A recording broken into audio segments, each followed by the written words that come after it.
Hi guys, welcome to our channel. Bigg Boss లైవ్లో ఒక సంఘటన చోటు చేసుకుంది. ఇక ఓం ఆదిత్య, నబిల్ వీళ్ళిద్దరూ కూడా నిఖిల్ గురించి మాట్లాడుకుంటున్నారు. ఇక ఓం ఆదిత్య నబిల్కి ఏం చెప్తున్నాడంటే, నిజంగా సీతా క్లాన్ నుంచి వచ్చేసి నిఖిల్ క్లాన్లోకి మంచి పని చేశాను. నిఖిల్ క్లాన్లో నాకు చాలా కంఫర్టబుల్గా ఉంది అంటే, ఒకవేళ సోనియా లేకపోవడం వల్లేమో అన్న అంటే ఏమో అలానే కాదు, కానీ సీతా క్లాన్ నుంచి వచ్చాక నాకు నిఖిల్ చాలా అవకాశం ఇచ్చాడు. గేమ్లో టాస్క్ ఆడడానికి కూడా నా మీద నమ్మకం పెట్టాడు. కానీ సీతా క్లాన్లో ఉన్నప్పుడు వాళ్ళు నమ్మలేదు. ఎందుకు? నేను ఏదైతే డాగ్స్ టాస్క్ ఇచ్చాడో బిగ్ బాస్, ఎవరు కూడా నా దగ్గరకు వచ్చి నాకొక్కని మీరు తీసుకోండి అని ఎవ్వరూ అనలేదు.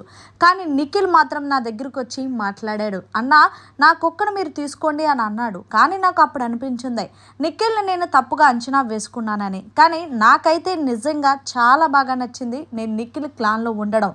అంతేకాదు, నేను చెప్తున్నాను కదా, మొత్తం హౌస్లో ఉన్న వాళ్ళలోనే నిఖిలే చీఫ్గా మంచి బెస్ట్ క్వాలిటీస్ ఉన్న అబ్బాయి అంటూ నిఖిల్ని ఆకాశానికి ఎత్తేసాడు ఓం ఆదిత్య అన్న నబిల్ దగ్గర. ఇక అంతేకాదు, నబిల్ నేను వెళ్ళేలోపు ఒక్క టాస్క్లన్నా విజయం సాధించి వెళ్తానేమో అనుకున్నాను. కానీ నిజంగా అనుకున్నట్టే నిఖిల్ నాకు అవకాశాన్ని ఇచ్చాడు. అవకాశం వల్ల నేను ఏదైతే రోల్ బేబీ రోల్ టాస్క్ ఉందో విజయం సాధించాను. కానీ ఎప్పుడు కూడా సీతా క్లాన్ వాళ్ళు నన్ను ట్రస్ట్ చేయలేదు, నమ్మలేదు. ఈ టాస్క్ ఆడన్నా అంటూ ధైర్యం చేసి పంపించలేదు.